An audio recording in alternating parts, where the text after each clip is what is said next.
अखिल भारतीय श्रीमाली महासभा के राष्ट्रीय लेखा परीक्षक मनोज कुमार पुष्पजीवी अमरोहा पहुंचे, हुआ भव्य स्वागत।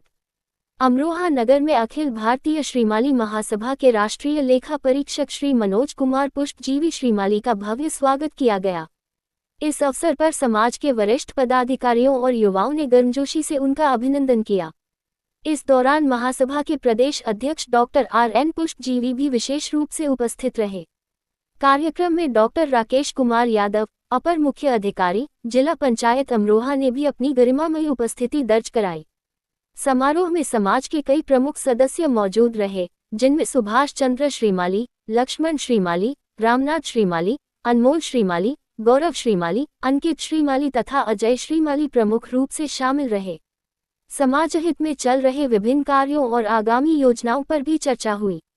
सभी ने समाज को संगठित और सशक्त बनाने की दिशा में मिलकर काम करने का संकल्प लिया। कार्यक्रम का समापन सम्मान समारोह और सामूहिक संवाद के साथ हुआ। मैं डॉक्टर राजनारायण पुष्पजीवी श्रीमाली प्रतापगढ़ जनपद का रहने वाला हूं। अखिल भारतीय श्रीमाली महासभा का प्रदेश अध्यक्ष हूं। आज जो आपका अमरोहा आना हुआ है और स्वागत किया गया है माली समाज द्वारा, क्या है पूरा मामला? मामला यह है कि उत्तर प्रदेश के सभी जनपद में हम अपनी इकाई गठित करना चाहते हैं। वो जिला इकाइयाँ, तहसील इकाइयाँ और ब्लॉक इकाइयाँ।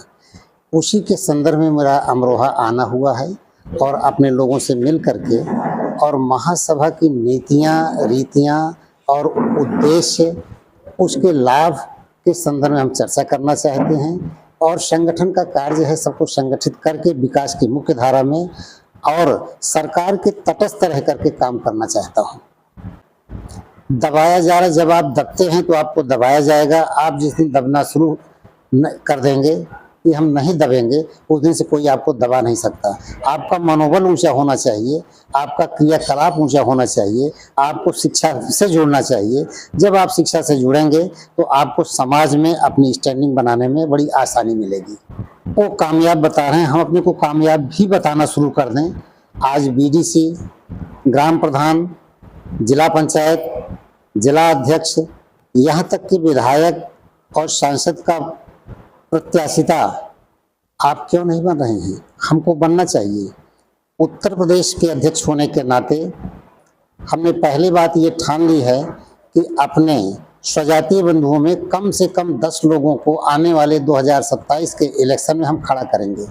जब तक राजनीतिक घुसपैठ हमारी नहीं होगी तब तक हमारी बात कहीं सुनी नहीं जाएगी। बात को सुनने का सबसे बड़ा प्लेटफार्म विधानसभा है और विधानसभा में हमारी स्थिति शून्य है। तो मेरी बात उठाने वाला कोई है ही नहीं। अपनी बात को स्वयं उठाना है और स्वयं वहाँ तक चलना है। हम लोग छोटी छोटी बातों में ही रह जा रहे हैं, अपने ब्लॉक, अपने गांव, अपने तहसील तक ही रह पा रहे हैं और लखनऊ तक, विधानसभा तक अपनी बात को हम नहीं दे पा रहे हैं। जब अपनी बात को देना है तो सरकार में अपनी भागीदारी सुनिश्चित करना है। उसके लिए कहीं ना कहीं आपको राजनीतिक तौर पर प्राथमिक अवस्था से, यानी ग्राम प्रधान से लेकर के विधायक तक अपनी प्रत्याशिता आप बनाएं। इसलिए कि आज हम इस भौतिक दौर में अपने पुष्प व्यवसाय को बहुत कम कर दिए हैं।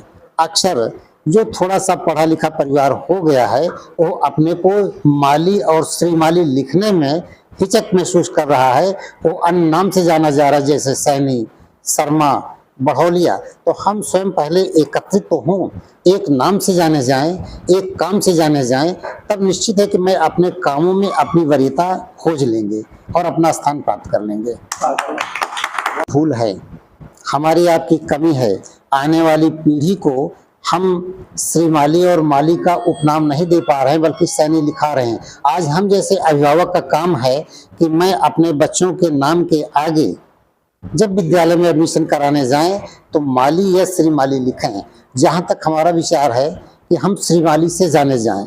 श्रीमाली एक गरिमामयी शब्द है, इसमें किसी प्रकार की कोई भ्रांतियां नहीं होनी चाहिए। जैसे पूर्व में अहिर लोग अपने को यादव बना लिए, अन्य लोगों ने अपने उपनाम के साथ एक अच्छे शब्द जोड़ लिए, तो हमारा श्रीमाली लिखने का है कि हम माली को एक अच्छे शब्दों से सुशोभित करके पूरे समाज के सामने अपने को प्रस्तुत करें। दोस्तों, वीडियो को लाइक करना ना भूलें और इससे हमारा कोई बेनिफिट्स नहीं होता है, बस हमारा मोटिवेशन अप हो जाता है। और अगर आप हमारी वीडियो को लाइक करते हैं, पसंद करते हैं, साथ में चैनल को सब्सक्राइब कर दें और बेल आइकन को दबाने के साथ ही ऑल नोटिफिकेशन का ऑप्शन दिखेगा, उसे दबाना बिल्कुल भी ना भूलें, क्योंकि जब भी मैं नई वीडियो अपलोड करूं तो उसकी नोटिफिकेशन आपको आपके मोबाइल पर मिल जाए। इसके लिए ऑल नोटिफिकेशन जरूर सेलेक्ट करें।